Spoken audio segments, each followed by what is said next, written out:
Good afternoon, everyone, and welcome to this very special webinar, Beyond Awareness, Leading Cultural Change in Human Risk Management. My name is Darren Argyle, and I'm excited to have Gar and Else from Mimecast joining me today. And we'll be exploring the most critical challenge, I believe, facing security leaders right now, and that's moving beyond traditional security awareness to building genuine enterprise-wide cultural resilience. And it's something that I've been deeply involved in since probably early 2015 when I was building our own platform for the company that I was working for then, to really look at things like human risk management, which is what this is focused on. And we were building this out for ourselves, a lot of trial and error, and of course Mimecast are fully in this space with a very optimized capability and solution, and we'll be diving into some of those aspects later. So over the years, there's been a group CISA organizations like Standard Chartered, Qantas, S&P Global, who formerly were Market, and repeatedly I've seen excellent training being completed, but not really focused on dealing with some of those preventable incidents. And you can get things like perfect compliance scores, but actually they're meaningless if you don't have them followed up with the right metrics. So today we're going to be going through the challenges and some of the fundamental assumptions around human risk management, and we'll explore what it actually takes to build a workforce that chooses to be secure. So Gar and Else, we'll start with a reality check. And what are you seeing in the market right now when it comes to the gap between some of the training metrics and actual security outcomes? I don't want us to, who wants to go first, Gar or Else?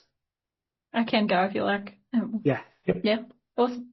I think we're seeing a growing realization that traditional awareness metrics like training completion, phishing sims don't actually correlate with real world resilience. You mentioned it, Darren, around organizations.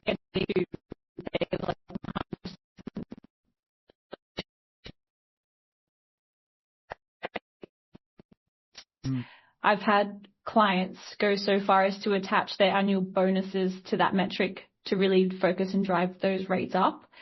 But regardless of that, organizations are still grappling with high risk behaviors.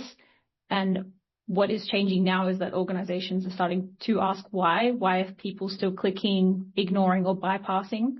And with our history of rolling out training, the answer isn't a lack of knowledge. I think what the shift is, what we're missing is from knowledge transfer to actual behavioral change. Is what I would say. Yeah, so? Yeah, like spot on. What Elise has just called out is that it's exactly that. I've been thinking about this a lot. I mean, Darren, I'm sure you have too, right? This is one of these overnight success things where this problem has existed for a really, really long time. And I've had so many conversations over so many years with people who are frustrated by an inability to get the security outcome at the human level. And we've thrown so many things at it. And so many of the regulations and compliance frameworks need us to do some version of training. But Lisa's spot on, like that, information doesn't give you a security outcome. Behavior change does. And I think what's happened here is like that sort of overnight success thing has happened where that conversation that's been bubbling for so long now has a meaningful category and a meaningful philosophy to actually solving it. So I think that's definitely what we're seeing in the market is security leaders like the folks who are on the call today. They have a problem. They've banged their head off doing what we've all been told to do, which is, awareness training and, get as many people to go through the LMS systems as possible. And then they're still seeing the breaches happen. They're still seeing bad security behavior. So it feels like a light bulb has just kind of gone on in cyber, and people are acknowledging the sort of reality of, like, failure is the wrong word, but it's sort of appropriate. Like we've done the thing, it's failed to give us the outcome. So let's go do something different. Yeah, absolutely. I think it really does resonate with me because I remember building out our first platform for security awareness and even going through it myself and really just thinking this is horrendous. And I'm a security professional, so if I'm going through these questions and hating it, then God knows what everybody else is thinking. And that was kind of, I guess, the wake up call for me was how can we do something that's fundamentally different, that is less about just solving training, but how do we get leadership engaged? And I think that's probably where we needed to start. And I'll give you an example. There's we had a spear phishing attack on one of our senior leaders. It was one of the CFOs actually at an organization. So the spear phishing attack where they were targeted by this particular gang.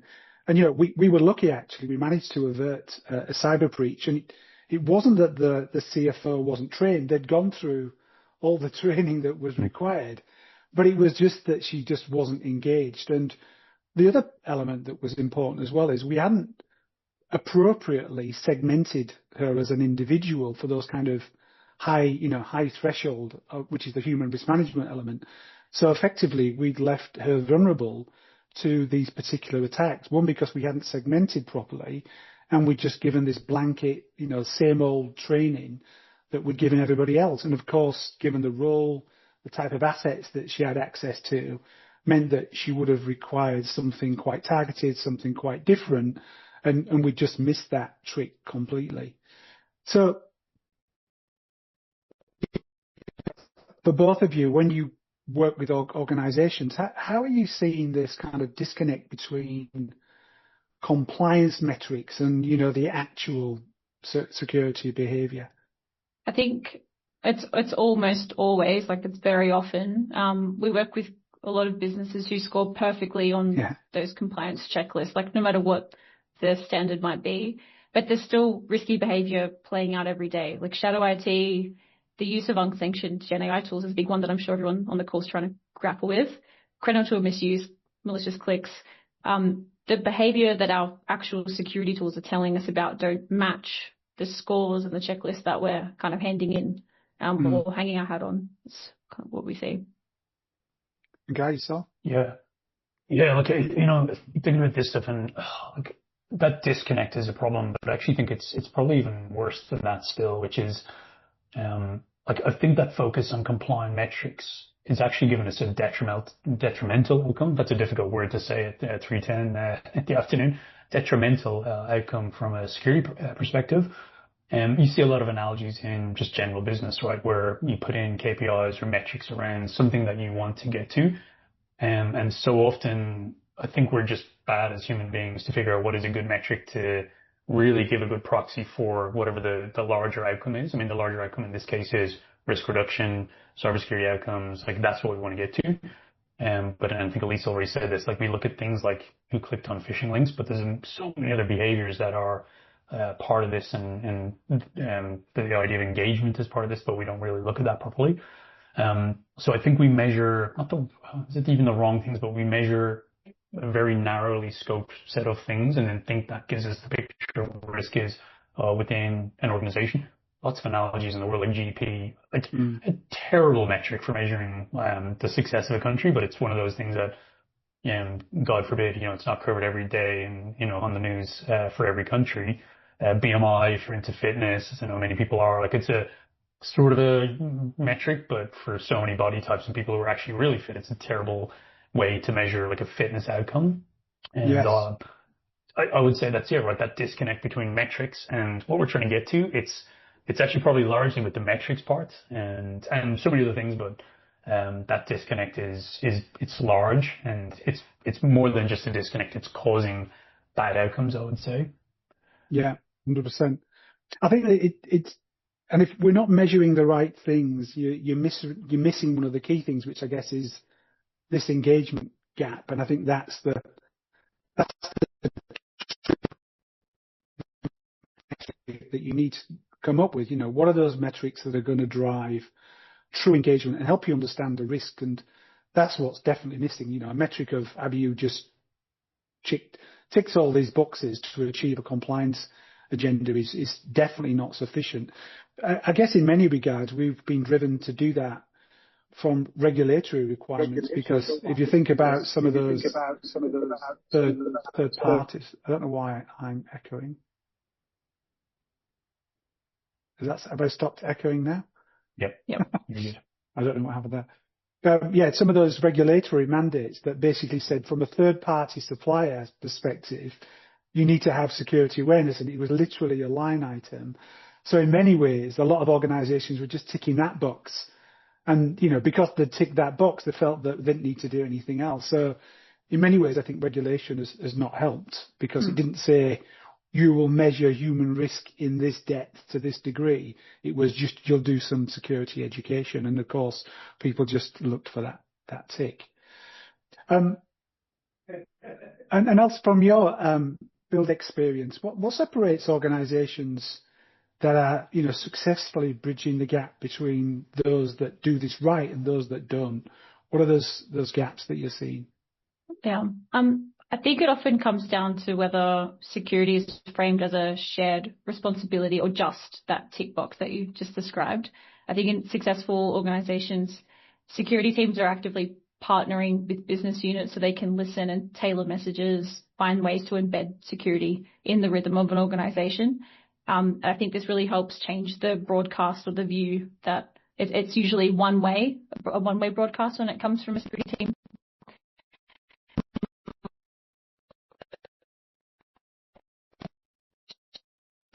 Conversation with feedback and a feedback loop. I think for the audience today as well, in the leadership position, it isn't just about you presenting risk metrics to the board, but also playing a part in driving that embeddedness within businesses. I think it really does help how the security team is perceived, and if you're the leader modeling the culture you want, your organization will follow. Yeah, I completely agree. Also, I think we've seen this. Well, certainly seen the lack of engagement and treating everybody the same. And I always remember some of the early conversations that I had. And, I used to sit in a room with some of the administrators who needed some very targeted education. And they were the ones that were always surprised that they are one of the biggest groups attacked in an organization. And so that required a real elevation of, what is the threat to them and how do they need to deal with it. And that just creates a different exposure as well. So we need to think about, it's almost like the attack surface is different for different individuals as well. I mean, Gareth, could you walk us through basically some of the different Mimecast approaches to things like user segmentation challenge? And I think that's one obviously that I know that Mimecast have been putting a lot of effort in. And there's that precision targeting. What does it actually look like in practice? Yep. You hit it right at the very start, like that idea of segmentation has been missing for the longest time. There's data from, I think it's from Synthesia Institute that sort of points to, I think it's around 8% of users are the ones that cause about 80% of the problems. So even forgetting about the segmentation in terms of like roles, risk within an organization, that's just a broad stat, and that applies across phishing, across malware, browser isolation, initiation. Like it's Pareto's law almost, where it's that small amount of people creating most of the problems. And when it comes to segmentation, like there's some really cool stuff that I would say has emerged as a result of A, the problem has existed, but B, we've got technology now that we just didn't have access to that makes this doable. So here I'm thinking like big data and the ability to analyze that big data and the ability to take signal in from lots of different sort of systems within an organization, and not just like traditional cybersecurity systems, but also like performance management, HR systems, and to start to pull through some of the info or the segmentation profiling that you mentioned, Darren. So things like, does this person sit in a CFO role? Like that's clearly a high risk, or a finance role. Risk. Are they somebody who's maybe decided to leave the organization? Like immediately that should put them on a different category of risk, because one of the first things many people will want to do is, all this work that I've put in, I've created all the, this collateral, this way of doing things, and I'm about to go to another job. Surely I should be allowed to kind of take some of that with me, and that's a security risk. It's not malware, but it's also categorically in this security risk sort of area. So we're able to take the signal as a platform from HR systems, from Meteor, from IDM, IAP, HR platforms, Yuba, end user analysis platforms, like literally anything, and then roll it through the algorithms to give you kind of a weighted score that lets you highlight, to your point, Darren, like what are the segments, or how do we segment the users so that we can understand at an individual level, like what's the risk, at the department level, what's the risk, and then overall organizational risk. And, if you're somebody like yourself who has to, or actually a lot of the people on this call, they got to jump in front of a board and say, like, here's our risk posture and here's how it's changing over time. It starts to light that information up. So it's not just a hand wavy exercise to say, like, we've done human risk management or awareness training. It's, meaningful, measurable stuff that you can identify high risk users, at least talk about, this idea of broadcasting, and that's not a great idea if you're trying to get change. You want to go to the finance department are causing problems. Let's go to them and do some stuff that's different there. And then also like that idea of communicating with the board, because you want that two-way as well. Or if you're trying to get funding for a program of works or whatever it might be, being able to show that trend over time for, we did this thing, it has reduced the risk, the human risk by, X amount, or we've gone from a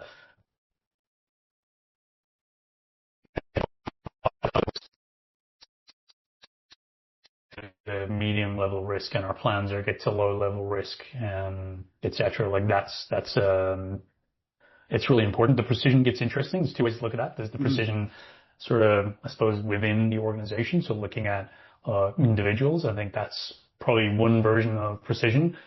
The other version is precision when it comes to actual risk. There's no point in saying somebody's a 90% risky person with a plus minus of 50%, because what do you do with that? It's basically pointless.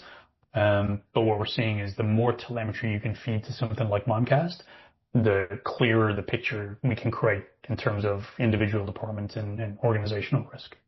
Yeah, spot on.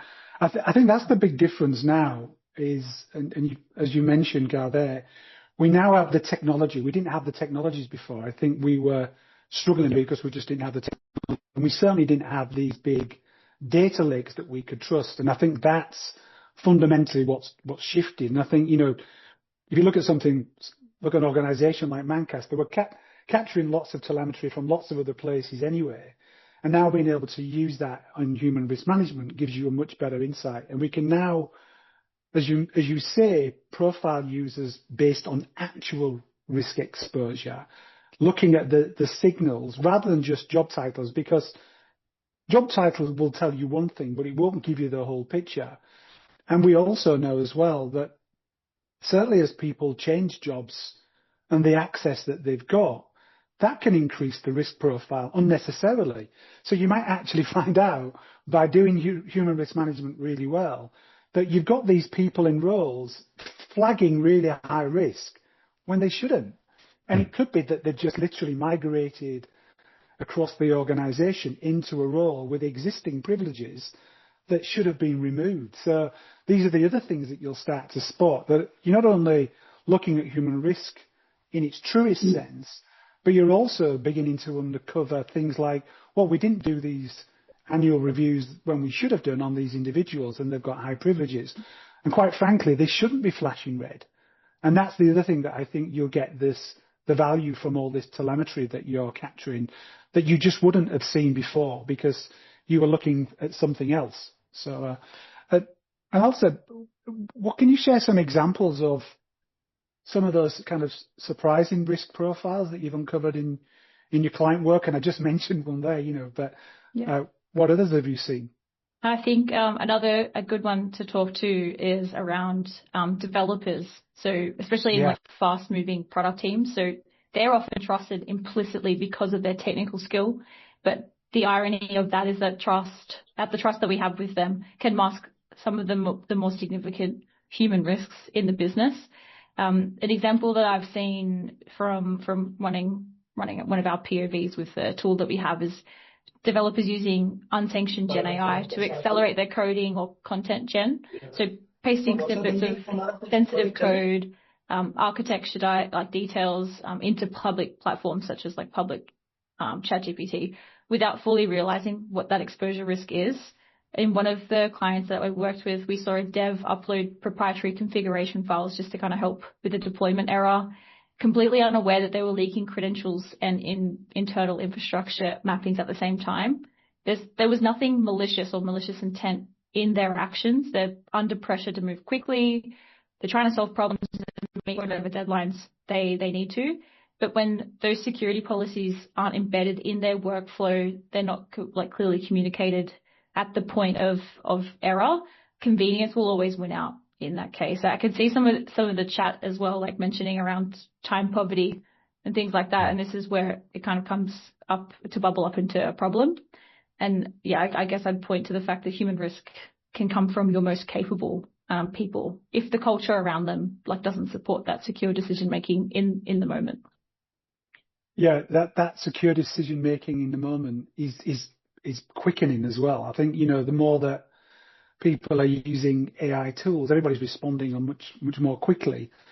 And so because of that more, call it dynamic nature that people find themselves in, they will take shortcuts, and not necessarily, like you say, with ill intent, just because they're trying to get their job done and maybe impress their manager or an executive. And that's often the problem, that they're not doing it intentionally. But the problem is, of course, by taking these actions, they're unintentionally opening the organization to risk, and they might not even know that they're doing that.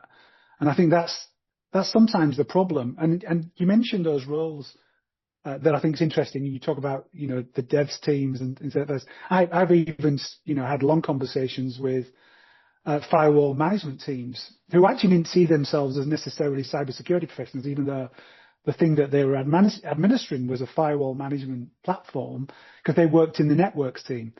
But when they start to understand the implications of some of the changes that they're making, it's a risk-based change that they're making, and there's some of the security implications, they can think differently. And I think that's why where platforms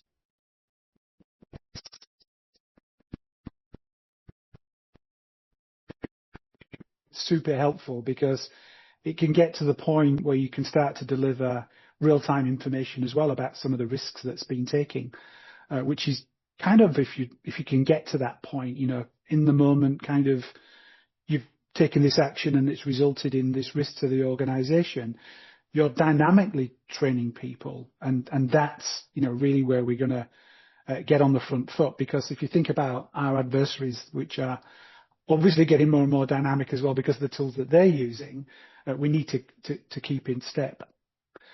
So look, let's just move on to measuring really some of those kind of cultural maturity aspects that we're hoping to achieve. And we can just talk about some of the metrics. In many of the board meetings that I've attended more recently over the years, culture metrics have really started coming to the forefront. And I mentioned regulators earlier, and regulators think, we're concerned about third parties. In fact, there's lots of increasing regulation coming out around third parties and how you need to secure them more broadly. But some of the regulators, especially the ones that I were dealing with in the UK, FSA and PRA and Bank of England in particular, they were very concerned about culture, because you get the culture right and then you get sustainable risk reduction. And, when it comes to culture, how do you start to measure that? And I think moving away from metrics that are only going to be looking at completion rates to something what I would call kind of discretionary actionary behaviors and indicators is really demonstrating that you've got this mindset which is secure by default, secure by design, this shifting concept, kind of the holy grail that cybersecurity professionals and regulators are looking for as well. If you can think about cybersecurity and any other risk almost as second nature without being prompted, then that's obviously where you need to get to. So, when you've got people who proactively report suspicious behavior or suspicious emails, then we've really shifted the dial there to what I would call discretionary behavioral management. And even things where managers are preempting things like mandatory access control reviews. We've all been in this situation where you get a list of access for your new employees just moved into your department. And you're looking down the list and you're like, I've got no idea what half of these things that they've got access to, because they've got these odd kind of naming conventions for different applications. And in the end, you end up asking the individual, do you need all this access? And if they just say yes, you'd end up ticking a box and they keep the access. But where I think the culture really shifts is where, those mandatory access reviews are preempted by some managers. And as people come in, a manager, before even being given the list, will say, oh, I've got this new employee, they should only have this access. And I think that's demonstrating a cultural shift. Or when somebody leaves the department, again, they're checking that the person that they're going to has the right access removed that they previously had. And we did talk about that reduction of privileges earlier. So, Gar, how does the Mimecast platform help organisation in some of those, those behavioural indicators rather than just the compliance checkbox? Because I think ultimately, if you get a bunch of metrics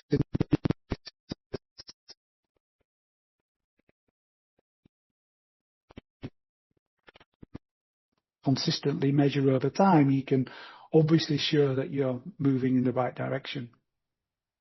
I think the two words over time are probably the key part, right? When it comes to change, like change kind of implies time. And that's what I would say. And we've got this thing called the Human Risk Command Center, which sounds like a NASA thing, but it's the sort of platform piece that's at the center of the signal. So really its job is to consume all of the signal that we've talked about, the telemetry from all those third-party systems and our own systems. And then bubble those up into something that is consumable at a sort of cybersecurity leader level, but also at a board level. And I remember when I did the CLI course, like one of the things was that board communications was absolutely critical, and the different ways you can tackle communicating risk to folks who maybe don't think about risk. And I think that's one of the sort of key approaches that we've taken, but I think it's just common sense, is surface the telemetry in a way that's consumable by, let's be honest, like non-cyber people, but people who do maybe understand risk more generally, and then do it in a way that allows benchmarking. So benchmarking over time to see that progress for those behavioral changes and the behavioral indicators that you're really looking for. And there is some drill down options, by the way. So like we'll bubble it up to a useful metric, but then give the ability to like go into what has actually caused that risk score to sit at a red, amber, or green, whatever it might be. So it's not just a hand wavy number, but it's a number that you can drill into with supporting detail if you needed to. So I think that over time part is critical, Darren. So being able to see like we've gone from this, we're now better again. We are succeeding, being able to benchmarking. So one of the things that seems to come up all the time is, we work in manufacturing, or we're a prof services company.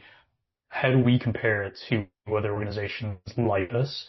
And, for good or for bad, a lot of executives take, Sleep Better. They might not be in a good place, but if they're better than if they're better than us, then they'll sleep better. And there's a critical component here actually, which is less about maybe the measurement part of it, but the initiating of behavior change, which is that idea, and I think you mentioned this already, or at least did, getting away from the training psychology or philosophy and getting more to contextual, in the moment interactions with the end users and the staff within an organization to get the outcome. So rather than giving a training and then another training next month, or in some cases it's frequent, and that training, right back to what we were talking about at the start, may not be relevant. Quite often it's not relevant at all. And, people like all of us probably are sitting there just bored out of our trees thinking like, oh man, I'm working away, the video's playing, and wait till the end. I already know the answer, don't really care. And move away from that and get to the point where if somebody does something that's a little bit iffy, cool, like jump in via Teams, jump in via Slack, in the moment, with something short, sharp, punchy, and something that will ultimately get that behavior change. I was at a conference last week and I was talking about advertising, and a terrible analogy. I'm really bad at analogies. So like my thing was you wouldn't try and sell a car in a bottle shop. Right? If you're in a bottle shop, it's a very specific thing you're there to buy and probably there to do. And really, you're not probably thinking about buying a new car, right? You would advertise a car at a car show. And I think we've gotten that wrong. Also, it's like the importance of when you send a message, not just what the message is, but actually when the message gets sent, is so critical. And it has to be at a time that has an anchor. Like, there's a whole thing about anchoring people into moments where you can actually get somebody to change the behavior by using an anchor point. And I think that's a thing we've never really done in cyber. We've just assumed if I give people the information, they'll somehow magically change the behavior. But actually it needs much more than that. So, I've said a lot there, but, ultimately metrics that are consumable for those behavioral indicators, benchmarking, against industry, relevant organizations, and then benchmarking over time. And then kind of nudging users to get that behavioral change over time is probably the other part. But you hopefully getting the sense we're a world away from the compliance checkbox approach where like it's not relevant. Like, but yeah, like that's not the thinking. Like that's not what we're trying to do here. Thanks, Gar. I mean, I like the idea.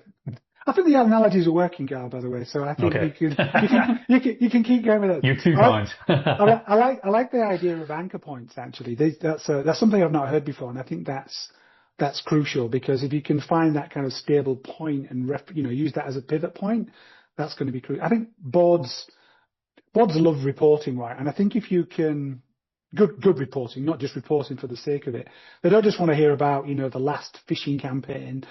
They want to know, are we prepared for the next threat? Could we be next is something they're always thinking about. So coming up with indicators that give you that subtlety in the measurement. And I think this is where, a platform like yours, because of the telemetry that you've got multiple organizations. And this is where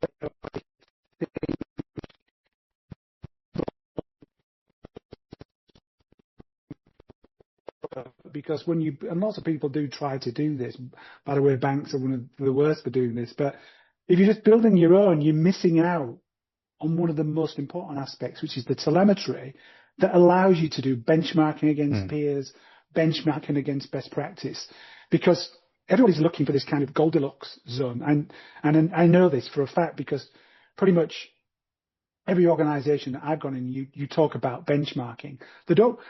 They want to be in the middle of the pack. They don't want to be overdoing it, and they don't want to be underdoing it, because they know if you're overdoing it, they know that you're spending too much. And obviously, if you're underdoing it, then you're opening yourselves up to threat. So benchmarking is key. It's one of those critical things that boards in particular, or everybody in the boardroom, really love to hear. So it's good to hear that that's a key part of the platform.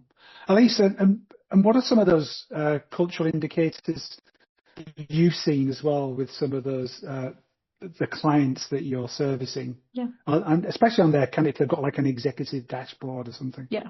I think it goes back to at the very high level what Gav mentioned around how is this changing over time. That's always how the trend is, and they want to kind of tie everything back to that.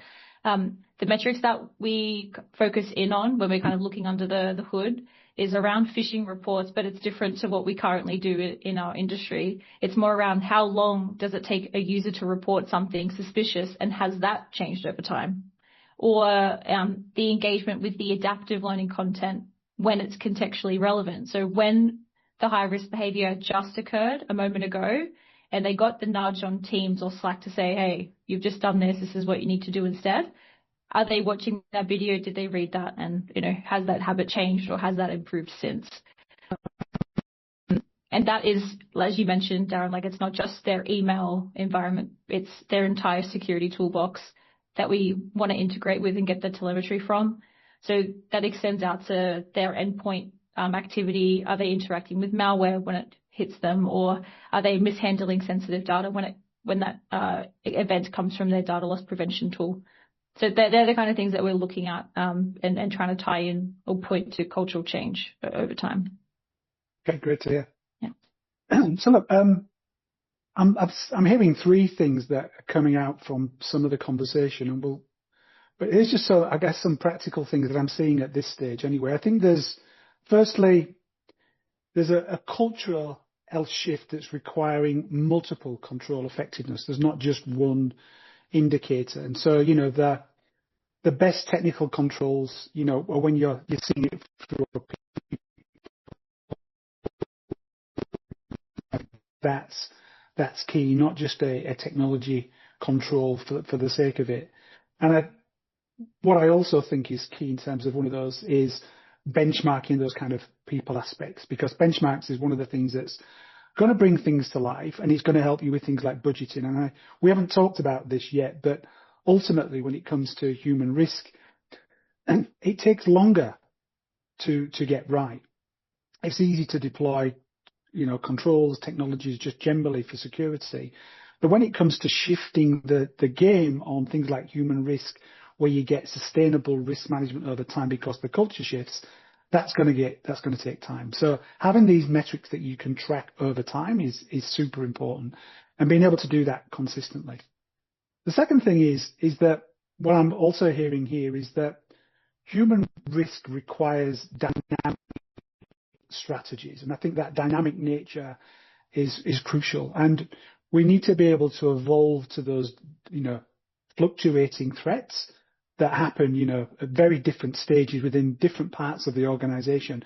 The entire organization, especially when you've got multiple different business units, they have different products and services and solutions and capabilities, so the threats are not all the same. And even though you've got somebody in the same role, they're going to have a different threat profile. So, and I like, at least when you mentioned this adaptive nature, I think adaptation is something that we're going to see talked a lot more about. And I know that's, where your platform is heading generally, which is great that you're capturing that kind of that future moment as well. And then the third thing is, ultimately, if we don't get this right and we're able to give these very specific indicators of risk from through a human lens, you won't be able to engage the leadership. And ultimately, if you can't engage leadership, you're not going to get the traction to continue to mature your practices. And for me, that's probably the biggest element. And we often miss this opportunity to capture leaders, the boardroom's attention, that this should be taken seriously. Because once you do that, you unlock funds. And crucially, if you're not able to convince senior leadership and unlock funds, you can forget your human risk management program or culture change program, because it's just not going to move. It's okay in a maybe highly regulated environment where you've got regulators hitting the drum and pushing things along, but ultimately you want to be able to do this yourself by demonstrating risk without necessarily relying on regulators for that. So again, I'm going to turn to you. So those senior leaders who are obviously on the call and want to move beyond traditional cybersecurity training to what you would recommend as some of these three actions or three key points that I've mentioned. What would you recommend, either these three or some other three that you have to mind? Yeah, I think that there's definitely in the Venn diagram of what you just said and what I'd say, there's an overlap for sure. I think that building of leadership consensus is it's absolutely critical to your point. If you don't have that, you're going to spend a lot of time spinning wheels. You could be doing the best thing on the planet, but if you don't have the consensus within leadership, and I would say peer leadership, and then also the kind of executives within the organization, ExCos, ELTs, etc. And I think this is, and I know it's a cliche, but it's a journey.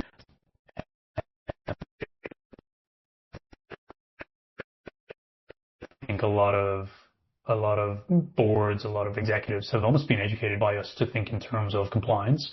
Yeah. Because up to this point, we've been saying this is really good. We've got 90% compliance, with training, and everyone's doing the training, and we're about to flip that and say that thing I've been saying for years actually wasn't probably what we thought it was. So, but I think they will intuitively get it.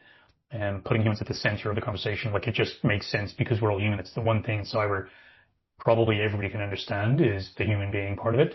And Darren, I know you and I have talked about this idea of, and then with Phil as well, the metrics that we spew, thinking that anybody cares except somebody who works in cyber. It's astonishing. And look at Moncast has been guilty of that. We'll report on how many spam emails we block and malware. Boards care about that. They don't even know if it's good or bad or what that number means. It's just a really big number. Okay, cool. So I say all that because I think the organization will intuitively understand human risk because they're part of it. And, to your point, Darren, like it's a cultural thing. You can create that sort of the flywheel, the momentum to bring people along at the leadership level and throughout the organization. I think that's without all of that, like that foundation, it's very hard to build a house. I think then identifying where the risk is in the organization, and it almost comes full circle back to your questions around segmentation, but it's more than that, I would say, because I think you're looking at, when it comes to human risk management, how that plays out will be very different depending on the types of function in an organization, the type of organization you're talking about. Somebody with in manufacturing is going to have IP and intangible assets that are incredibly valuable versus maybe a services organization where it's all about the information workers and the people that we hire, etc. So I think doing the job of sitting down to really figure out, we're this kind of organization with these kind of people, where would risk present within our organization so that we can map a human risk management plan and philosophy to that, rather than thinking, it's the same for every organization, which I'm probably stating the obvious, but sometimes it's worth doing that. And then I think getting help. This is a sort of drum I've been beating for many, many years, but I think the folks on this call are probably excellent cybersecurity leaders. And that's one thing that we're very good at. And this stuff of bringing people along in engagements, maybe you're amazing at it, but just it's worth opening your mind to, are there people in your organization or in your life that could sort of come along and maybe help with the job of influencing communication, the ability to change behaviors through kind of punchy programs that are often not the forte of cybersecurity leadership. I think that's changing. We're getting better at that. But I think it's worth thinking about. You kind of make peace with the idea that you might be excellent as a cybersecurity leader, as a CISO, but there might be people in your organization that can help you to pull the engagement from your entire organization. So probably my three. Great, thanks, Gar. Yeah, spot on. At least just on the back of that, by the way, what do you see as one of the most common mistakes you see in organizations when it comes to these types of culture change programs? It goes to pretty much what Gar said around, like, we're pretty used to just kind of that one-way conversation with the organization, like this is the new thing and this is how you have to do it. I think with human risk, you can't really do this by yourself as a department or a team. It's such a broad scope, and without aligning your internal stakeholders, obviously your leadership peers, which I know like Darren and Phil, you both speak to all the time around aligning that team, but also it's so broad around human risk and internal comms and HR, learning and development teams, GRC, and then the management teams. Like they all need to be on the journey with you. And that really, if it's going to be a cultural change, it needs to happen and be reinforced cross functions, rather than just that noise that sometimes our teams are known for creating. So I'd say that's probably where I see the most pitfalls. Yeah, absolutely. That you mentioned this earlier as well, Elise, when you talked about bringing people on the journey. It's amazing just how many people you do need to bring on the journey. You've got your communications team, internal communication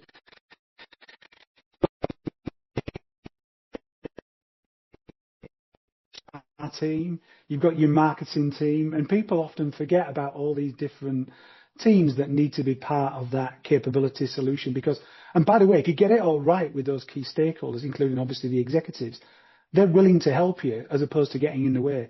I can't tell you how many times I've missed out on one of those departments only to find out and that was a big mistake and they became a blocker and had to re-go through the process of getting them on board. So I think that's super important. So look, before we close, I just want to emphasize really, and we'll go to some Q&A because I think we've got some time to do that.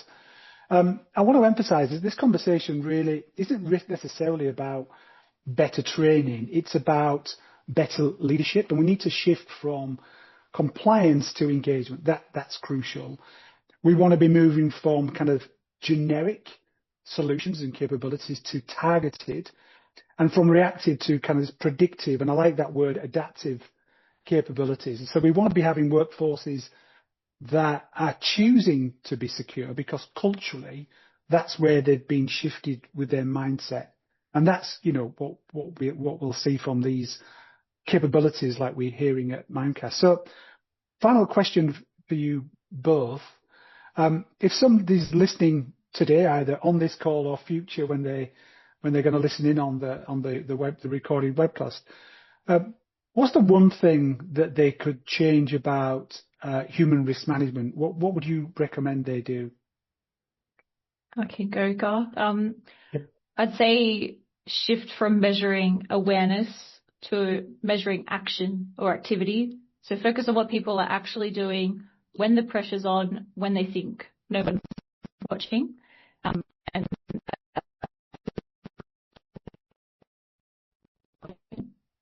Fantastic.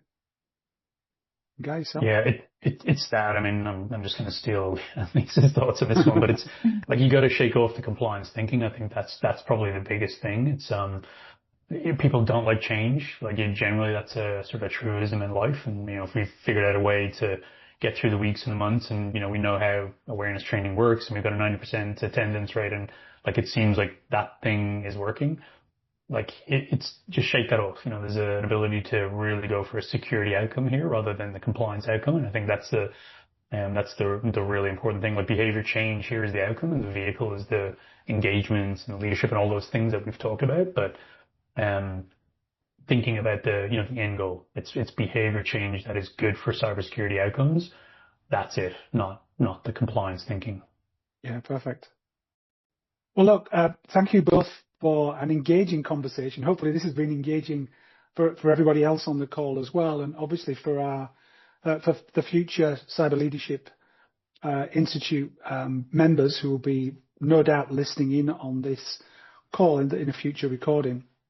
And I'd like to encourage at least those on this call now who are listening is to think about some of those behavioral indicators that you can start using to really measure human risk. And think about, if you don't have a technology or capability today, then, spend a little bit more time looking into what Mimecast can do, specifically in this space of human risk management, where they're absolutely a market leader in this space, and shift this narrative from compliance to absolute engagement with the broader workforce. So look, what we're going to do now is we'll open this up for Q&A, and I can't necessarily see hands up or anything, maybe not whether you can, Phil, but we'll just take questions from anybody, or somebody can just jump in necessarily. Who wants to go first? Anybody got a question for the panel here? If there's an awkward silence, so does Thomas made a comment that I think is really important, and we glossed over it, but that idea that stress and time poverty leads people to take shortcuts. There's a bunch of data and studies that have looked at, and Lisa and I were actually talking about this morning. When we think about human risk, we're often thinking about people maliciously doing the wrong thing. Yeah. So many, like the overwhelming number of incidents you see within organizations are cognitive overload. So people have difficulty in their family lives or life outside of work. They've got a boss, got a deadline looming, and they're stressing about that. The vast majority of stuff that goes wrong, it's not people actively trying to harm an organization. It's just that they're so overwhelmed, they make mistakes or they take shortcuts. And then that's, somebody can correct me, I think the data is around 3% of incidents are actually malicious. It is, yeah. Yeah. Yep. So it's not a question, but it just a really interesting comment from Thomas. Yeah, absolutely. Yeah, it was interesting when we were looking at things like data leakage prevention, was when you initially start the conversation around data leakage prevention, and you can just be having that conversation with a senior executive, they'll immediately leap to the idea that you're preventing people doing bad things. And actually, it was often some of the big data breaches to some degree were people sending this spreadsheet of personal information to the wrong organization just because they typed in the wrong email address. And it was absolutely not doing anything intentionally, it was just unintentional. But some of those were significant in terms of, what had actually happened, and you still had to report it as well. So, like you say, we have to admit to a degree that, nobody's perfect. We all make mistakes. We're all just trying to do the right thing on a day-to-day basis. You are going to have those subtle repeat offenders, by the way. And it does help with that, because you'll find people that are always going to be looking to go around things. I can see Christoph has got his hand up. Hi, Christoph in Hong Kong. Hey, Darren. How are you doing? Yeah, good. How are you? Yeah, great presentation. I think we're timely topic. I just wanted to ask the esteemed speakers, what's your view on the development in terms of the tooling to support the cybersecurity culture, measuring that in the last few years? Do you see AI playing a big role in that?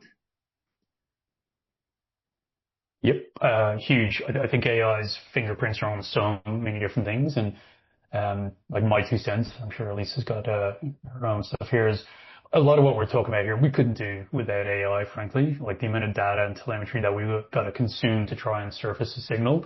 It's not like the old days where you could programmatically say, if X plus Y, then Z, sort of, very logical if then else type stuff. It is much more around pattern analysis and patterns of behavior, where you're consuming tons and tons of telemetry to try and really zone in, almost back to the precision question earlier. Like AI plays a huge, and mostly machine learning plays a huge role in that pattern recognition to try and zone in on like how close can we get to like the risk scoring being accurate with as little plus minuses as possible.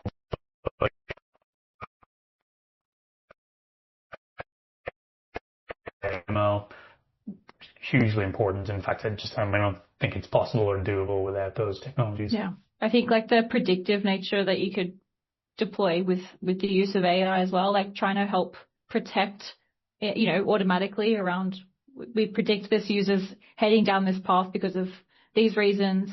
So let's put them into this policy group proactively because we've seen this occur before, and this is the best way forward for this user, which is stuff that we're working on and have seen. So yeah, it's going to be a huge part of it.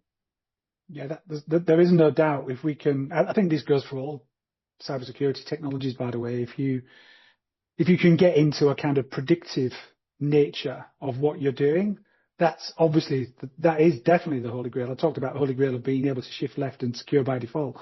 But any kind of, was it Minority Report, the film where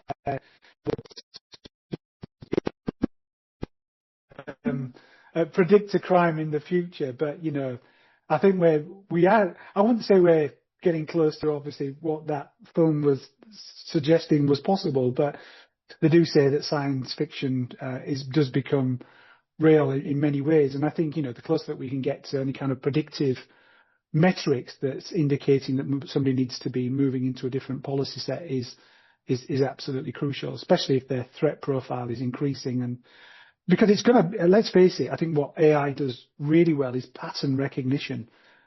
And, we all have these patterns, and if you can start to get enough telemetry and watch patterns, they can start to be more predictive, going, oh, I've seen this pattern over here, which is very difficult for a human to detect necessarily.